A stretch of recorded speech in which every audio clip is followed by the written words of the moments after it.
My name's Nate Weaver, and my faith story begins when I was a child. My mother's father, my grandfather, was a pastor, so I was born and raised in the church. At a young age, we went every Sunday morning, Sunday night, and Wednesday night. Wednesday nights were prayer meeting. So from there, as a teenager, you do what teenagers do, and I did what teenagers did, and kind of went my own way and tried to do it on my own. And Shamei and I have been together since February of '97. So, when we were teenagers, we explored our freedom. We had our first son in 2002. We're married in 2002 as well. So we still had our freedom and stuff. And then when Zeke was born, we really got a lot closer to God and going to church. There's obviously some additional needs there and bumps in the road that we weren't even close to being prepared for, as young 20-year-olds with a special needs son. It brought us a lot closer. I think it brought us closer together as a couple, and it brought my relationship with the Lord back to where my parents, instilled in me, and my grandfather instilled in me that this is the way that we live. My name's Shamei Weaver, and my faith story begins as a child as well. My mother always discussed God and Jesus, so I always knew him. However, we did not have a church home, so I did not grow up having that relationship with other people who knew God at a different level. So as a teenager, I was doing teenager things, unfortunately, but that was my story. And then I met Nathan. We're still doing teenager things. I'm still trying to live my life according to how I want to. And all throughout being a young adult, having Eli, that was the greatest gift God gave to us. But we were still young, and we're also learning to grow up as we're trying to raise a child. And it wasn't until a few years after that we finally decided that it was time to be serious. So Zeke came along, and that really changed some things. However, for me, even though my faith grew stronger with Zeke, it really wasn't until we decided to adopt that it changed. I really had to. I'm a control freak. I was. And so I needed a plan. I needed to decide where life was going to be, what it was going to look like. And to make a really long story short, we were not on the same path when it came to adoption. He flipped.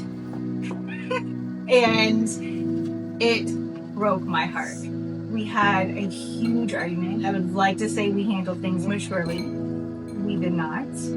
I said horrible things, and we went to bed angry. And I mean, I was the angriest I think I've been with him in a very long time. But it was the best night for my relationship with God. I surrendered that night. I released my future plans, my past, present, everything. And that was the hardest thing to do when you're a control freak. But I did it, and after that, I don't know how long I prayed that night. I ended the prayer with, heal my heart if you know this child is not ours, or change my husband's if you know he is. And, well, he changed his heart, and 10 ours. So yeah, that is definitely how my story went. And even today, I still give everything to God. Everyone talks about this adoption and, oh, we'll pray that she's here so quickly and soon. But for me, I'm thinking, if God really wanted her to be here, she would be here. So there's a reason why she's not. We both have surrendered with this adoption that it's going to be in God's time. We know that. Like we believe that fully with our hearts, that it is absolutely His plan, and we're going to go wherever He is guiding us to go. It's part of the journey. I was working night shift at the time, and the night that she was praying was probably the same night that I was praying. She was praying for God to change my heart, and I was praying for God to change her heart.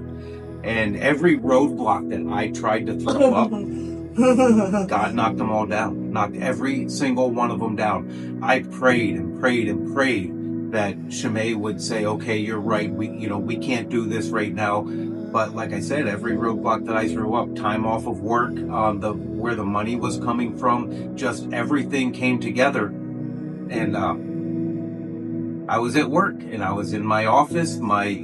Everything was running well for the night. So I got down on my knees and I prayed. And that burden that I had, the anxiety, the stress, gone in an instant, gone. And I knew, okay, this is what He wants. Still didn't mean that we didn't have any rocky, conversations or heartfelt arguments over how everything was going to play out. Hey. But here He is. And never say never, because a few years after 1010, I still was not sure if our family was done growing. Makes sense. And so he, on the other hand, was very sure. We're done. Our family is done. We're complete. 3 children is enough.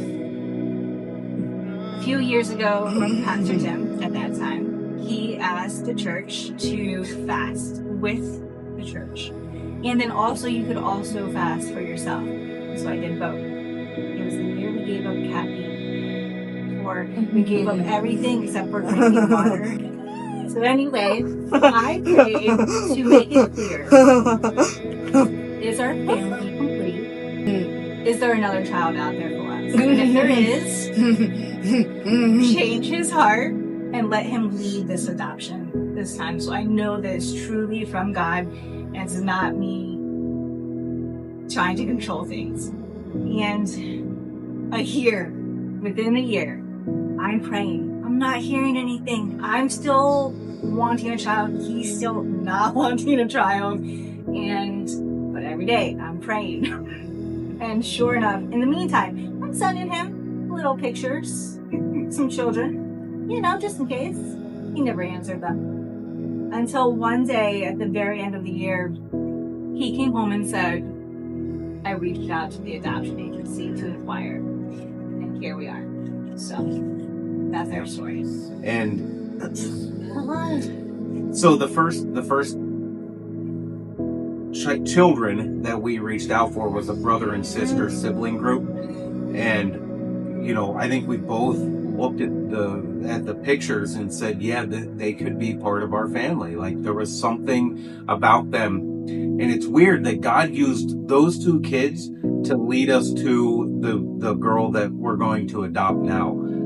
Things didn't work out for the sibling group, and so throughout the whole thing, we just kept our faith and kept believing in God that He was doing His will and not ours, because our will was the brother, the sibling group, and it ends up it'll be our daughter is our daughter. We just gotta wait for the courts to come around and finalize everything, and she'll be home with us. She'll be sitting in the seats next to us at church.